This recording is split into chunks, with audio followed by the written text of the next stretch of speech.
ሰላም ጤና ይስጥልን ውድ አድማጭ ተመልካቾቻችን እንደምን ሰንብታችኋል? ይህ ገበያ ሚዲያ ነው። ፕሮግራማችን ከገበያ ሚዲያ ወደ እናንተ የሚደርስላችሁ ገበያ ቢዝነስ ፖድካስት ነው። በዛሬው የገበያ ሚዲያ ቢዝነስ ፖድካስት ኢትዮጵያን ከዕዳ ነፃ የሚያደርጋት 30 ቢሊዮን ዶላር ገንዘብ መዘረፉ ተገልጿል። ይህም ገንዘብ በጥናት እንደተረጋገጠ ነው የተገለጸው። መቼ ነው የተዘረፈው? ማን የዘረፈው? ወይም ተዘርፎ ገንዘቡ ወዴት ነው ሄደው የሚለውን ጉዳይና በተለይም ይህንን የሚያክል በጣም ግዙፍ ገንዘብ ለማስመለስ እየተደረጉ ያሉ ጥረቶችን በሚመለከት የወጡ የጥናት ሪፖርቶችና መረጃዎችን የምናካፍላችሁ ነው የሚሆነው። ከዚህ ጋር በተያያዘ እንግዲህ የተዘረፈው የተባለው ገንዘብ ኢትዮጵያ አሁን ያለባትን አጠቃላይ ዓለም አቀፍ ዕዳ 100% በአንድ ቀን መክፈል የሚያስችል ነው ተብሏል። ይህንን በሚመለከት እንግዲህ መረጃውን የምንሰጣችሁ ነው የሚሆነው። አብራችሁ እንድትቆዩ የጋበዝኩኝ። በቆይታችን ታዲያ ተወዳጁ ገበያ ሚዲያን ሰብስክራይብ፣ ላይክ እና ሼር በማድረግ በየዕለቱ የምናቀርባቸው መረጃዎች እንዲደርሷችሁ እንደዚሁም ቤተሰባዊነታችሁን፣ አጋርነታችሁን እንድትገልጹ እየጋበዝኩኝ በቀጥታ ወደ መረጃው እሸጋገራለሁ።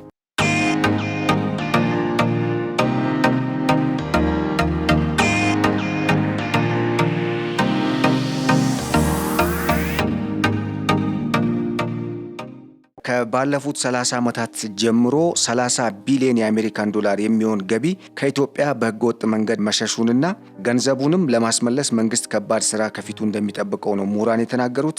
ጠቅላይ ሚኒስትር ዶክተር አብይ አህመድ ከሀገር የሸሸውን ገንዘብ ለማስመለስ ከፍተኛ ጥረት ቢጠይቅም መንግስት ጉዳዩን ግን እንደሚከታተለው አሳውቀው የነበረ ቢሆንም እስካሁን ግን ተግባራዊ እንቅስቃሴ እንዳልተደረገ ነው ምሁራን እየገለጹ የሚገኙት። በአዲስ አበባ ዩኒቨርሲቲ የምጣኔ ሀብት ምሁሩ ፕሮፌሰር አለማየሁ ገዳ እንደገለጹት በኢህአዴግ ዘመነ መንግስት ከኢትዮጵያ ወደ ተለያዩ ሀገራት በሙስናና ማጭበርበር የሸሸው ገንዘብ 30 ቢሊዮን የአሜሪካን ዶላር እንደሚደርስ በጥናት ተረጋግጧል ሲሉ ነው አስተያየት የሰጡት። ገንዘቡም በወቅቱ የኢትዮጵያን የ6 ዓመት ተኩል በጀት መሸፈን የሚችል ወይም አሁን ኢትዮጵያ ያለባትን የውጭ ሀገር የመንግስት ብድር በአንድ ቀን ከፍሎ መጨረስ የሚያስችል ነው ብለዋል። ጥናቱ ሲሰራ በሐሰት ደረሰኝ የውጭ ንግድ ላይ በማጭበርበር ከእርዳታ የተገኘውንና ጥቅም ላይ የዋለውን ልዩነት በመመርመር እንዲሁም በቀጥታ በሙስና የወጡ ገንዘቦችን ተመርኩዞ መሆኑን የገለጹት ፕሮፌሰሩ በተለይ በእርዳታ የሚገባው ገንዘብና ተግባር ላይ የሚውለው መጠን ከፍተኛ ልዩነት እንደነበረውና ይህም ልዩነት ተሰልቶ የተገኘ እንደሆነ ነው የገለጹት። የሸሸው ገንዘብም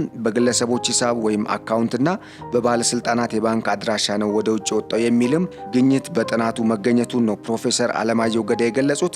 በዓለም አቀፍ ሕግ መሰረትም ደግሞ የግለሰቦቹን አካውንት የመመርመር ስልጣን ባለመኖሩ ምክንያት ይሄ ጉዳይ እስካሁን ችላ ሊባል ስለመቻሉም ጠቅሰዋል።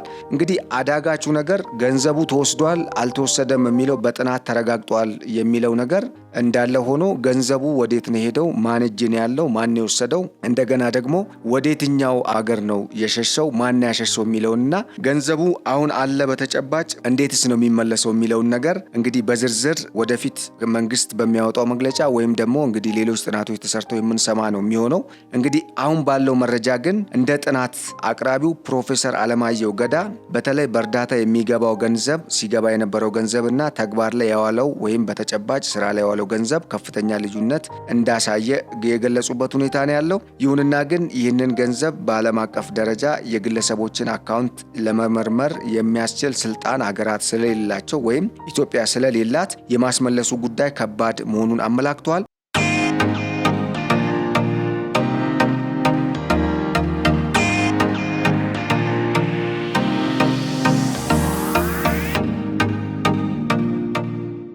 ቢሆንም ግን በመርህ ደረጃ መብት ባይኖርም በፖለቲካ ጥያቄ ተጽዕኖ ማድረግ እንደሚቻልም የጠቆሙበት ሁኔታ አለ። እንደ ምክር ሀሳብ እንደ ፕሮፌሰር አለማየሁ ማብራሪያ ሕጉ ባይፈቅድም አሜሪካ እንደዚሁም አረብ ሀገራትን ጨምሮ ትልልቅ ተሰሚነት ያላቸው የአውሮፓ ሀገራት ከጠቅላይ ሚኒስትር አብይ አህመድ ጋር ያላቸው ጥሩ ግንኙነት ለዚህ በር የሚከፍት ስለሆነ ጠቅላይ ሚኒስትሩ የፖለቲካ ጥያቄ በማቅረብ በየሀገራቱ ያለውን መረጃ እንዲሰጡ ወይም ሀገራት መረጃውን እንዲያካፍሉ ወይም ደግሞ እንዲተባበሩ ማድረግ ይቻላል የሚል አስተያየትም ቀርቧል። ወደ አሜሪካና ወደ ተለያዩ ሀገራት ስለሸሸው ገንዘብ በሚመለከት እንግዲህ ገንዘቡ የት ይገኛል እና ምን አይነት መረጃዎች አሉ የሚለውን መረጃ አጣሩልኝ በማለት ጥያቄ ማቅረብ እንደሚቻልም ፕሮፌሰር አለማየሁ የጠቆሙበት ሁኔታ ነው ያለው። ይሁንና ግን ጠቅላይ ሚኒስትር አብይ የሸሸውን ገንዘብ የማስመለስ ጥረት ይደረጋል ቢሉም እስካሁን ግን ተጨባጭና ተግባራዊ ጉዳይ አለመታየቱን ነው ፕሮፌሰር አለማየሁ ያስታወቁት። አሁንም በርካታ ገንዘብ ከሀገር እየሸሸ በመሆኑ ከበፊቱ ይልቅ አሁን ደግሞ በተለየ ሁኔታ ገንዘብ ሊሸሽ የሚችልበት ሁኔታ እየታየ ስለሆነ በእጅ ያለውንም መቆጣጠር ያስፈልጋል ሲሉ ምክረ ሀሳብ አቅርበዋል። ይሁንና ግን ይህንን ገንዘብ ማን ያሸሸው፣ የትኛው ግለሰብ ነው ይህንን ገንዘብ የወሰደው ወይም በምን መልኩ ነው ይሄ ገንዘብ በማን እጅ የሚገኘው የሚለውን ነገር ግልጽ አልተደረገም። ምናልባትም ቀጣይ ብዙ ጥናቶች የሚፈልግ እንደሆነም የተገለጸበት ሁኔታ አለ። በሌላ በኩል ደግሞ ይህ ዝም ብሎ ማጋነን አሊያም ደግሞ ውንጀላ ብቻ ነው የሚል ትችትም እየቀረበበት ነው የሚገኘው። ይሁንና ግን በአዲስ አበባ ዩኒቨርሲቲ እንግዲህ የኢኮኖሚክስ ምሁሩ ፕሮፌሰር አለማየሁ ገዳ ይህ ነገር መጠናቱንና ኢትዮጵያ አሁን ላይ ያለባትን ዓለም አቀፍ ዕዳ መክፈል የሚያስችል ወደ 30 ቢሊዮን የአሜሪካን ዶላር የሚጠጋ ገንዘብ በህገወጥ መንገድ ወደ ውጭ መሸሹን ነው የገለጹት።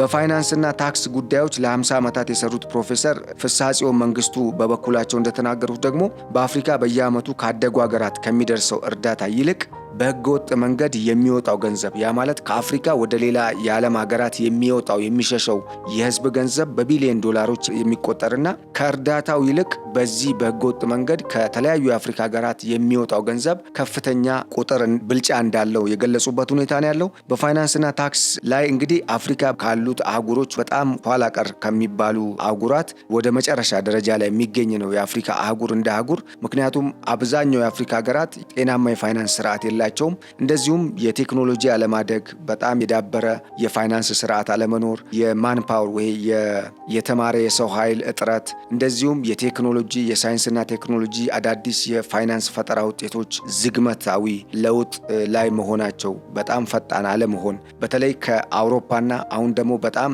በፍጥነት እያደገ ካለው የሩቅ ምስራቅና አጠቃላይ የእስያ አህጉር እድገት ጋር ስናስተያየው አፍሪካ በጣም ብዙ ተስፋ ያለው አህጉር ቢሆንም ይሁንና ግን በየሀገሩ የሚታዩት በጣም አንዳንድ ጊዜ ተመሳሳይ የሆኑ ግን ደግሞ ለዘመናት ተሻግረው የመጡ የፋይናንስ አሰራር ስርዓት፣ የህግ እንደዚሁም ደግሞ የሙያ ስነ ምግባር ችግሮች በስፋት እንደሚታዩ ጥናቶች ያመለክታሉ።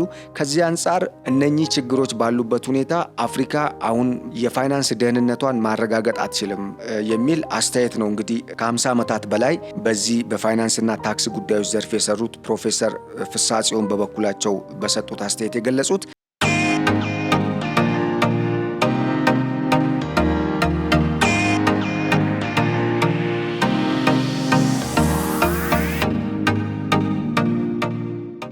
ይህ እንደ አጠቃላይ እንግዲህ ወደኛ ሀገርም ስንመጣ ኢትዮጵያ ወደ ውጭ ሸሸ የሚባለውንም ገንዘብ እንደዚሁም በሀገር ውስጥም በተለያዩ በመንግስት መስሪያ ቤትም ሆነ በግሉ ዘርፍ የሚዘረፉ ወይም የሚባክኑ ንብረቶችን ከመቆጣጠርና ወጪና ገቢ ከማስላት እንደዚሁም ትክክለኛ የኦዲት ግኝትን ከማምጣት ወይም ተግባር ላይ ከመዋል አንጻር እንደዚሁም ትክክለኛ የፋይናንስ ስርዓት ደህንነት ከማረጋገጥም አንጻር ብዙ ክፍተቶች ስላሉ እነኚህ ችግሮች ሳይቀረፉ አሁንም የኢትዮጵያን የፋይናንስ አጠቃላይ ደህንነትና እንደዚሁም ቁጥጥር ስርዓት 100% እርግጠኛ ሆኖ ይሰራል ለማለት የሚያስቸግርበት ሁኔታ እንዳለ የገለጹበት ሁኔታ ነው ያለው። እንግዲህ በኢትዮጵያም ተመሳሳይ ሁኔታ ስላለ ይሄ ከአፍሪካ የሚለይ አይሆንም። ይሁንና ግን እንደ ሀገር አሁን የበለጠ ችግሩን ከመናገር ባለፈ የችግሩ መፍትሄ ላይ መስራት በጣም ጠቃሚ እንደሆነ የገለጹበት ሁኔታ ነው ያለው። እንደዚሁም ሀገር ወዳድነት በመቀነሱና በታማኝነት የሚያገለግሉ ባለስልጣናት፣ ሙያ ያላቸው ግለሰቦች፣ ማህበራትም እንደዚሁም በርካታ አደረጃጀቶች በቁጥር ብዙ የሚባል ገንዘብ ከሀገር አሁንም እንዲሸሽ እያደረገ እንደሆነ የገለጹበት ሁኔታ ነው ያለው ፕሮፌሰር ፍስሐጽዮን። በመሆኑም ገንዘቡ እንዳይወጣ ከፍተኛ ቁጥጥር ከማድረግ በተጨማሪ እስካሁን የት ደረሰ፣ በማን ስም እና እንዴት ወጣ፣ የት ነው ያለው፣ አሁንስ በምን ሁኔታ ላይ የሚገኘው የሚለውን መረጃ ላይ በመመስረት የበለጠ የተጠናከረ ምርምርና ወይም ጥናትና ምርመራ በማድረግ የተሻለ እውነተኛ ዶክመንት ማግኘት የሚጠይቅ ስራና እንደዚሁም ተግባር እንደሆነ ነው እንግዲህ ፕሮፌሰር አለማየሁ ገዳ ፕሮፌሰር ፍስሐጽዮን መንግስቱም የገለጹት። ይሄ እንግዲህ ምን ማለት ነው? እንግዲህ ከፍተኛ የሆነ ትጋትን፣ ስራን፣ ጥረትን የሚጠይቅ እንደሆነ ነው። ምክንያቱም አንደኛ ገንዘቡ ቀላል አይደለም፣ ሁለተኛ በእርግጥ የሁሉ ገንዘብ ወደ ውጭ ሀገር ወጥቷል ወይ፣ ይሄ እንደሚባለው የሁሉ ገንዘብ ጠፍቷል የሚለው በራሱ አንዳንዴ የፖለቲካ ተልዕኮ ያለው ነው፣ ብሌም ለማድረግ ነው የሚልም ሀሳብ በጎን ስለሚነሳ የትኛው ነው ነው ትክክል፣ የትኛው ነው ሚዛናዊ የሚለውን ነገር አስታርቆ መሄድ በጣም አስፈላጊ ነው። ይሄ እንዲሆን ደግሞ የተሻለ ሌላ ምርምር ማድረግ እንደሚጠይቅ ነው ሁለቱም ፕሮፌሰሮች የገለጹት። ስለዚህ በዚህ ጉዳይ ላይ የተሻለ ወደፊት ሌላ ጥናት ማድረግ እንደሚጠይቅና መንግስትም በዚህ ረገድ ቁርጠኝነቱን የበለጠ ሊገፋበት ወይም ስራውን ማለት በተግባር የበለጠ ሊያጠናክር እንደሚገባም በምክር ሀሳብነት ያነሱበት ሁኔታ ነው ያለው። እንደ ፕሮፌሰር ፍስሐ ጽዮን ገለጻ ጠቅላይ ሚኒስትር አብይ አህመድ ገንዘቡን የማስመለስ ጥረት እንደሚደረግ ቢገልጹም የታየ ግልጽ ነገር አለመኖሩ አንዱ እንደ ክፍተት ያነሱት ነገር ነው። በሌላ በኩል የውጭ ባንኮች ገንዘቡ ከየትም ይምጣ ከየትም ተቀብለው ለብድርና ለተለያዩ ስራዎች እየተጠቀሙበት እንደሚገኙም የሚገልጽ ሀሳብም ቀርቧል። ይህ ነገር ምን ያህል እውነት ነው? አሁንም በእርግጥ በትክክል በጥናት የተረጋገጠ በተለይ በውጭ ሀገር አለ የትኛው ባንክ ነው በዚህ ባንክ ነው የሚለው ጉዳይ በትክክል የተረጋገጠ መረጃ እውነተኛ የሚባል መረጃ በጥናት ተደግፎ የቀረበ ሁኔታ የለም። ነገር ግን በሀገር ውስጥ በተሰራው ጥናት እስከ 30 ቢሊዮን ዶላር የሚያክል ገንዘብ ከሀገር ሸሽቷል የተባለው አጠቃላይ ኢትዮጵያ ወደ 30 ቢሊዮን ዶላር የሚጠጋ ገንዘብ አሁን ድረስ ገንዘቡ ያለበት ሁኔታ አለ። ግን የት ነው ማን እጅ ነው ያለው የሚለውን ነገር ያልተረጋገጠና ይሄን ገንዘብ ማስመለስ ያስፈልጋል የሚል ግን በጥናት ደረጃ ቀርቦ ውይይት እንደተደረገበት ተገልጿል።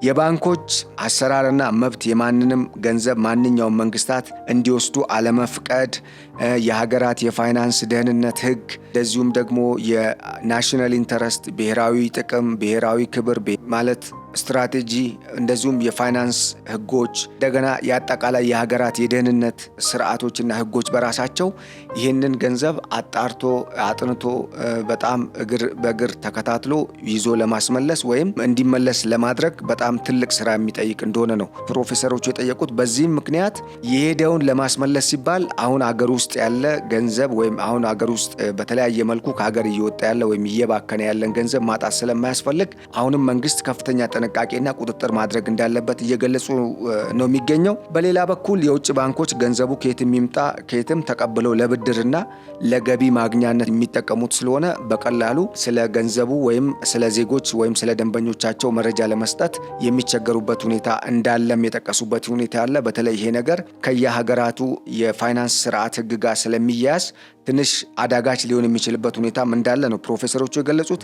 ይሁንና በቅድሚያ ጠንካራ የፋይናንስ ደህንነት ተቋማትን በመገንባትና በማጠናከር እንዲሁም ሀገር ወዳድነቱን በማሳደግ ገንዘቡ እንዳይወጣ ከወጣም አካሄዱ በመረጃ ብቻ ሳይሆን በማስረጃ ጭምር አስደግፎ መከታተል እንደሚያስፈልግም ምክረ ሀሳብ ሰጥተዋል። እንግዲህ ማስረጃና መረጃ ይለያያሉ። ምክንያቱም ተዘርፈዋል ይባላል። ይሁንና ግን ተዘርፈዋል ከማለት ውጪ በቂ የሆነ ክሬዴንሻል ዶክመንት ብዙ ጊዜ ሲገኝ አይስተዋልም። በዚህ ምክንያት የግለሰቦችን ስብዕና ለማጉደፍ እንጂ በእርግጥ በተጨባጭ የነገር ስላለ አይደለም የሚል ሌላ ሀሳብ በሌላ በኩል እንዲመጣም በር የሚከፍት ስለሆነ እየታየም ስለሆነ ይሄ ነገር በትክክል በተጠናና በማስረጃ ላይ የተመሰረተ አካሄድን የሚጠይቅና ውንጀላውም ወይም እንደዚህ ነው ተብሎ ወደ ብሌሚንግ ሲኬድ መጀመሪያ ማስረጃ አስፈላጊ እንደሆነ የገለጹበት ሁኔታ ነው ያለው። ይሁንና ግን በተጨባጭ አሁንም ከኢትዮጵያ ወደ ውጭ ሀገራት የሚሸሹ ገንዘቦች እንዳሉ ገልጸዋል። ከዚህ ቀደም ኢትዮጵያ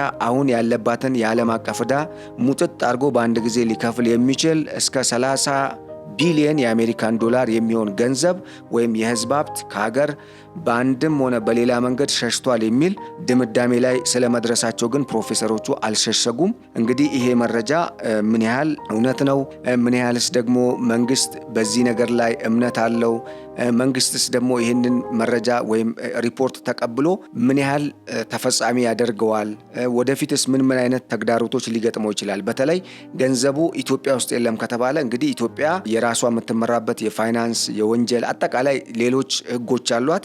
እንዲሁም በተመሳሳይ ሌሎች ሀገራትም የራሳቸው የሆነ የፋይናንስ ደህንነት ስርዓት ህግ፣ እንደዚሁም የፋይናንስ መመሪያ፣ የደህንነት ስርዓት መዋቅር፣ አጠቃላይ ብሔራዊ ጥቅም የመሳሰሉ ጉዳዮች ጋር ተያይዞ የሚከተሏቸው የአሰራር መርሆች አሉ፣ ህጎች አሉ፣ የራሳቸው ህገ መንግስት አላቸው። አገራት የሚመሩበት የራሳቸው የውስጥ ህግ አላቸውና ይህንን አንድ ላይ አቻችሎ እነኚህን ተግዳሮቶች አልፎ የኢትዮጵያ የሆነን ሀብት ወደ ሀገር ለማስመለስ በጣም ከፍተኛ የሆነ የዲፕሎማሲ ጥበብ፣ የእውቀት እንደዚሁም ማስረጃ በተጨባጭ ማስረጃ ላይ የተደገፈ ስራን መስራት እንደሚያስፈልግ እንግዲህ የሚታመን ነው። እንግዲህ በቀጣይ ይሄ ገንዘብ በእውነት ከሀገር ሸሽቷል አልሸሸም፣ ይሄ ገንዘብ በእውነት እዚህ ሀገር ነው ያለው፣ በከሌ እጅ ነው ያለው፣ ከሌን ያወጣው የሚለውን ነገር በግልጽ እንግዲህ እስኪታይ ድረስ አሁን ላይ ያለው መረጃ የኢትዮጵያ ሕዝብ ገንዘብ ከሀገር እንደወጣ የሚገልጽ ብቻ ነው። ማን ያወጣው፣ በማን እጅ ነው፣ ማን ያስወጣው፣ የትኛው መቼ ነው ያስወጣው የሚለውን ነገር እንግዲህ በግልጽ የተብራራ ጉዳይ የለም። ግን እንዳጠቃላይ ገንዘቡ ስለመውጣቱ ግን ፕሮፌሰር አለማየሁ ገዳ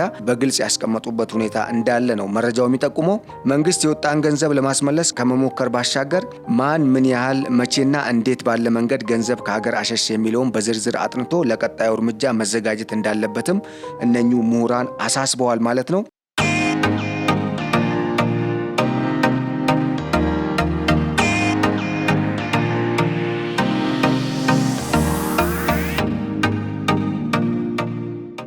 የፋይናንስ ደህንነት መረጃ ማዕከል የኮሚኒኬሽን ጉዳዮች ዳይሬክተር የሆኑት አቶ እንዳለ አሰፋ እንደተናገሩት ኢትዮጵያ የዓለም አቀፍ የፋይናንስ ደህንነት መረጃ ግሩፕ ወይም ኤግሞንት አባል ከሆነች 3 ወራት በመቆጠሩ ምክንያት እንግዲህ በእነዚህ ወቅት በየሀገራቱ ከሚገኙ ወደ 164 ከሚጠጉ የፋይናንስ ደህንነት ተቋማት ያለምንም ክልከላ መረጃ የማግኘት መብት ስላላት የመረጃ ማሰባሰቡ ስራ እየተሰራ ነው የሚል ሀሳብ ስለማቅረባቸውም ተሰምቷል። በመሆኑም በሀገር ደረጃ የሸሹ ገንዘቦችን ማግኛ እንዲሁም ተጨባጭ መረጃ የማሰባሰብ ጥናትም ስለመጀመሩ ተጠቅሷል። እንግዲህ ይሄ የቀረበው የጥናት ሪፖርት አንዱ የዚህ የጥናት የመረጃ ማሰባሰብ ጥናት ማድረግ አካል እንደሆነም ተገልጿል።